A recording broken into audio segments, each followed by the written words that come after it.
Isabella is my name. I'm 27 years old. Liam and I are the same age and have been married for 5 years. I work part-time as a homemaker. Although we were not yet parents, we were leading a reasonably contented existence. But when my husband's adultery was revealed one day, our routine existence was drastically altered.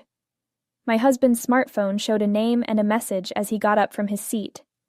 It was obvious that his mistress wrote the text. When my husband returned, I challenged him since I couldn't remain mute in such a scenario, and waited for his reaction.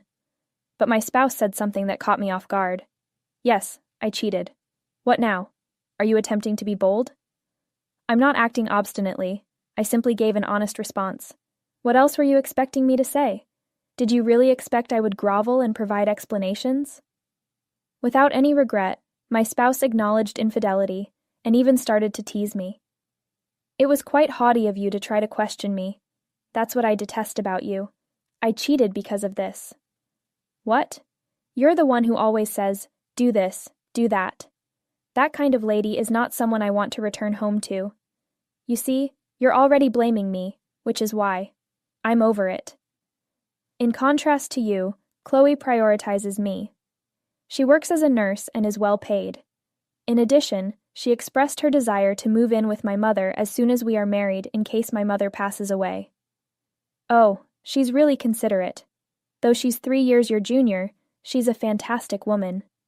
Very dissimilar from you, who advised against sharing a home with my mother after our marriage. You are also unable to get along with my mother, even after moving in together. Do you believe that having you around me and my mother has any advantages? My mother-in-law was living alone till she lost her spouse at a young age. My spouse expressed his desire to live with her, citing concerns about her being by herself. But at the time, my mother-in-law was still in her late 40s. My spouse and I came to the conclusion that my mother-in-law would be better off living alone. My spouse said that was cold-blooded. We ultimately moved in with my mother-in-law. My mother-in-law expressed regret that we must cohabitate. My son informed me that you were unwilling to live with me. No, that's not the case. Make no excuses. You have never been someone I liked. Let's avoid getting in each other's way. It seems that my spouse spoke with his mother, and she had not been fond of me since we moved in together. My spouse stated, I made the wrong marriage. We wouldn't have experienced this much trouble if I had wed Chloe right away. What? That is accurate. You are unable to defeat Chloe at this time. Furthermore, you are a wife who will be childless for 5 years. You would have been taken back to your parents' house right away if it had been many decades earlier. That's what my spouse told me. I gave him the divorce documents I had prepared because I could stand it no longer. Let's get a divorce if that is what you are going to say. Being with you would be pointless if I had to listen to such things. Actually, I was aware of my husband's adultery earlier. Haha, you have it ready, my spouse remarked. Show me the original divorce decree if you intend to file for divorce. Don't mince words regarding my infidelity. Did you not realize I was being unfaithful? You were withholding the documents from me because you thought I would plead. Never will I do that. I'll sign this divorce document right now if you choose to get a divorce. After saying that, my spouse signed the divorce decree without thinking twice. Now don't hesitate, and submit this to the court right away. Next my husband's advice, I filed the divorce paperwork with the court the next day, and ultimately moved out of the house.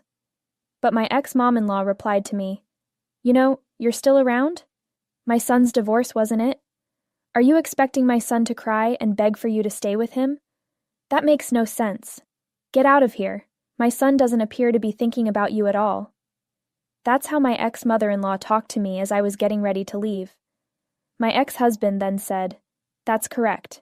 You are no longer living here. Leave this place now. My mother-in-law from before exclaimed, It's unbelievable. If you get worked up about one solitary affair, you're not much of a wife. My mother's correct, my ex-husband stated. However, Chloe is not like this woman, so I'm excited for the next one. Yes, the next wife is a kind nurse who thinks of me, my ex-mother-in-law said. I'm relieved that you split up with her. My former mother-in-law denigrated me and supported my former husband's adultery. I said in return, I agree. I also believe that my divorce was a wonderful thing. What? Never fear. By the end of the day, I'll be gone. The moving company will be here shortly, so please be patient a bit longer. The moving firm I had asked to come to my house came while we were conversing. One by one, they came into the house to remove my possessions. Now that my ex-mother-in-law is gone, I can finally breathe easy. My former spouse stated, we ought to have taken action sooner. While observing the moving firm, the two of them exchanged quiet looks, but they were going to discover that they had made a grave error. Hold on, how come you're attempting to grab the sofa? We own that. Leave it there. That woman isn't capable of taking it. No, this is what the client requested, so we'll take it. What? Hey, hold on. It's a disaster, Mom. Over there, they are attempting to remove the washing machine and refrigerator. What is happening? I don't know either. Despite their best efforts to stop them, furniture and appliances that they hadn't anticipated being removed were removed one after the other. The home was quickly cleared out, and at last I said, "Thank you for your help," and said goodbye to the two of them before pulling into my car. What the? The sight astounded my ex-husband. What are you trying to do? The mother-in-law of my ex yelled at me. What? By what do you mean? We're getting divorced, therefore I'm leaving the house. Did you not also tell me to get out of here immediately? That's not the subject of my discussion. Why are they removing items and furnishings from the house that aren't yours? Even the vehicle. Are you attempting to use them as an emotional anguish compensation? What? No, it's not like that. Then why is this happening? I gave the two of them, who were freaking out, an explanation. Well, when we were married, I used my own money to purchase this automobile, the appliances, and all of the furnishings. It makes sense for me to bring them along. What? In actuality, I bought the majority of the appliances and furnishings while I was single. The vehicle remained the same. I had saved up for my cherished vehicle while I was unmarried. I never heard that story. That's because he instructed you not to. Up until now, he has been acting as though he bought everything. He didn't want you to know that I, not him, was the one who purchased the vehicle, appliances, and furnishings. Perhaps he wanted to brag to you about how everything he bought. Liam, is this woman telling the truth? You claim to have purchased everything. Well, why would you lie like that? Well, I'll take everything with me since that's the way things are. Please purchase everything you require on your own. After being silent up until that point, my ex-husband suddenly recalled something and remarked, "Property division." What? Dividing properties. How about the partition of property? Surely property is divided in a divorced couple's case. It follows that we should also split up the automobiles, appliances, and furnishings. Everything is too much for you to handle alone. Is that accurate? Then this woman's statements are absurd. We have to give the relocation company immediate instructions to return the appliances and furnishings. That's not necessary. Why? What is the property of a married couple, do you know? It speaks about the assets created via a married couple's collaboration. Stated differently, the automobile, appliances, and furnishings that I purchased with my own funds prior to our marriage are not liable to property split. That's a lie. If you don't believe me, why don't you look it up on your smartphone? Apparently, my ex-husband found it hard to trust what I was saying. Right away, he used his smartphone to research property division. Still, it was precisely what I had said that was put there. They were both stunned as they stood there. First of all, when we separated before getting married, we made the decision not to share our assets. Do you not recall the agreement on marital property? Huh? Didn't you suggest that we make a marital property contract so that we wouldn't have trouble when we got divorced? I didn't, before we got married. Thinking about divorce before we got married? You know, it's just in case. It is comparable to insurance. You plan ahead to avoid problems in the event of an illness or injury, correct? It's identical to that. We used his statements as the basis for the contract. It dawned on me later that individuals with substantial assets, or those who remarry and have kids, tend to make marital property contracts. You proposed that we create a contract since you didn't want me to steal your wages because you had a better job at the time. I now make more money than you do, though. I earn more than you. That is untrue. However, I'm appreciative. I didn't lose any property because of your suggestion that we create a marital property compact. I'm grateful. After hearing the anecdote, my ex-mother-in-law became agitated and exclaimed, "Wait a minute. Are the roles inverted? You make more money, do you? Why do you often imply that my son is impoverished? He's employed by a big corporation. Oh, he quit just before he married me." "What?" "He said there was a boss he didn't like at work or something, but he actually caused a lot of damage at work and was fired." "What did you say?" "Mom, hold on while I explain. I then spoke with my manager at work, and I now earn more money than him because he now works at a factory for a big firm." "It's unbelievable. Then the appliances and furniture you previously discussed?" "You're correct. As payment for the harm he inflicted, he lost all he had earned. He was too poor to purchase new appliances or furnishings." He shook as was to be anticipated and added, "You're making fun of me. I refuse to accept that." "What? What did you say?" "No, it won't do. I'll immediately alter that confusing contract's contents." "It's impossible to change the contents." "I can do it." "Is it true that you can't remember?" "You were informed at the time that you could not alter the contents for any reason following your marriage." "Is this material appropriate?" "What?" "This means that no matter how much you shout or cry, the truth won't alter. You cannot reverse your decision once made." "That is deception. Probably not enough information was given to you. Why don't you go speak with someone if you believe it to be fraud?" "Well, even with consultation, I don't think it can be reversed." I said that the two of them held their heads. To make matters worse, I said, "Oh, there's one more thing I need to mention. I've already ended our agreement here, so please depart in the next several days." My ex-mom-in-law was taken aback. "What topic are you discussing?" "This is the apartment that my kids signed a lease for." "Yes, it is also false. I signed a lease for this flat when I was first single. We had an agreement to live in a new house together and contribute money, but once he lost his job, he moved into the house I had rented for cohabitation and canceled the room he was renting. And now here we are. My mother-in-law, who was unaware of anything until today, ended up taking up my residence." "That's unbelievable. Did you conceal it from me as well?" "Indeed. He appeared to go to such lengths in order to preserve his dignity." "Why didn't you tell me such an important thing?"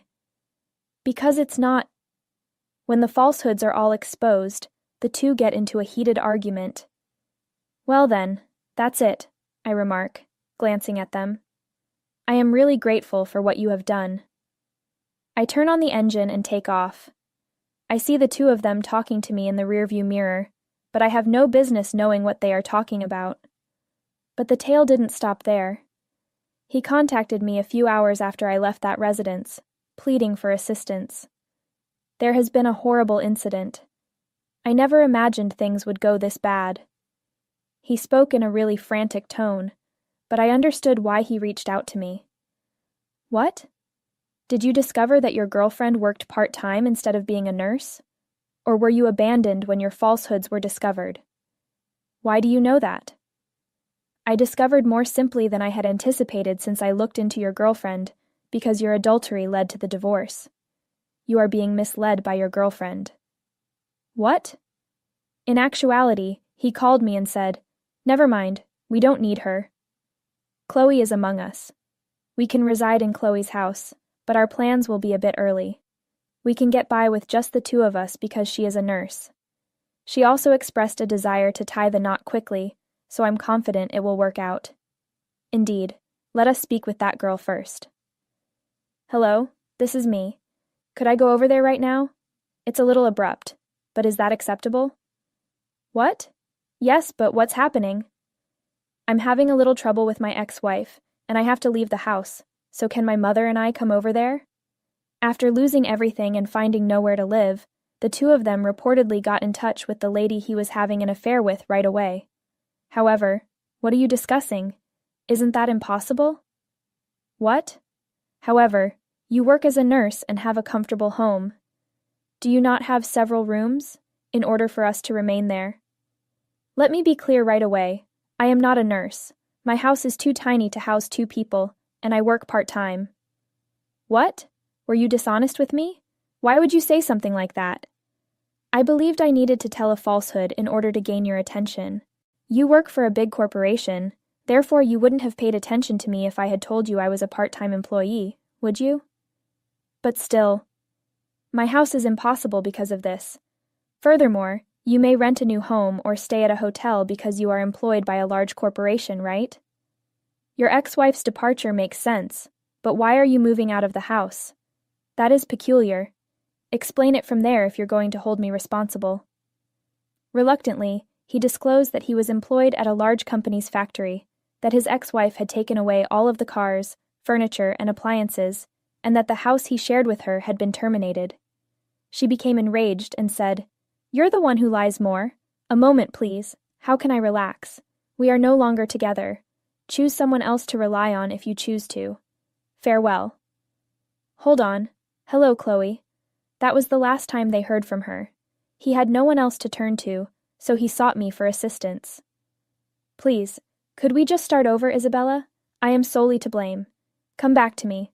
I'll take care of the household and listen to whatever you have to say from now on. My mother is also with me in this scenario, so it's not only me. If we are unable to locate a location, He had a really surprising change of heart when he realized he could only rely on me. Behind him, his mother said, "Isabella, I truly apologize. I had no idea how significant you were. I'll make amends with him, and together, let's resume our shared life. I'll also pitch in a little assistance around the house. Please accept our apology, and don't pout endlessly." She began to win me over, but my sentiments remained the same. Cohabit? Not in a manner. What topic are you discussing? I no longer interact with you in any way. Who would return to your home? What? Isabella, hello? What did you say? Have you not heard me? I will repeat it as often as necessary. I made a vow to never return to your house. I take it that this is the outcome of your own choice? After stating such things and not receiving the outcomes you want, you seem to be taking me for granted. Don't underestimate me. Stop underestimating me. Then, by being so docile, you're exploiting me. You're rather bold. At this moment, where are you? I'll come where you are if you tell me. I must have been quite pissed off with him for so obviously rejecting him. He yelled at me, but I was still ahead of him by a step. If I tell you where I am, will you come? Yes, I'll go there immediately, and you'll give me an apology. You'll apologize, claiming that everything I did and said was incorrect, and even though I'm such a failure, please move back in with me. Ah, I see. Come on over now then. I'm at my parents' residence. What? The home of your parents? You're correct. I take it you're coming? That being said, what's wrong? You appear less excited than you were earlier. Didn't you have an obligation to apologize to me? Come on over. The whole family is waiting. The truth is, he fears my father since he is a law enforcement official. He detests ignorance and things that are not sensible. Compared to my ex-husband, who constantly leads a reckless and carefree life, he is the whole opposite. Your father is scary, Isabella. What? That is untrue. If I ever cheated, I might not make it. Well, it may be accurate. I'm hoping that doesn't take place. He kept repeating it after we made the decision to be married and finished saying hello to our parents, so he must have been afraid when he found out I was at my parents' place. Well, I believe I'll succeed. I'm heading straight there. I believe it would be annoying if I paid them an unexpected visit. We don't mind, therefore it's all right. Since we've discussed everything, I figured they would be interested in hearing more from you. Have you already talked? It seems sense to inquire as to why their daughter might return unexpectedly to her parents' home, don't you think? I thus disclosed everything honestly and kept nothing hidden. So, what will you do now? Will you be attending or not?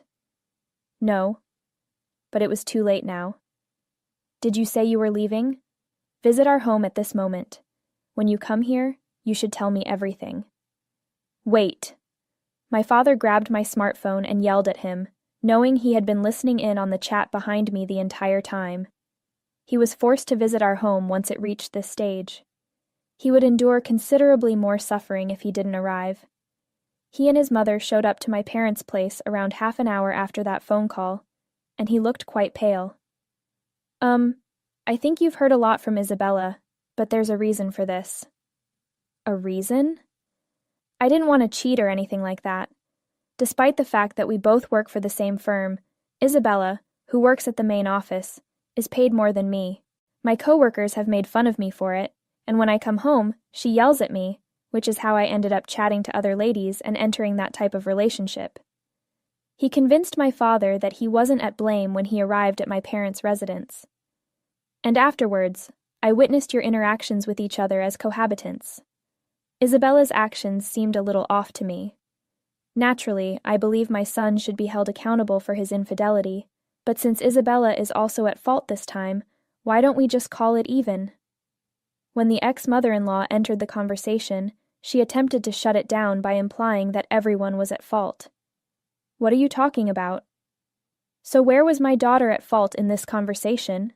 my father asked the two of them, after listening to the conversation in silence. "What? Well, as a result of her acerbic remarks. Now, allow me to rephrase the query. What specifically said my daughter to you?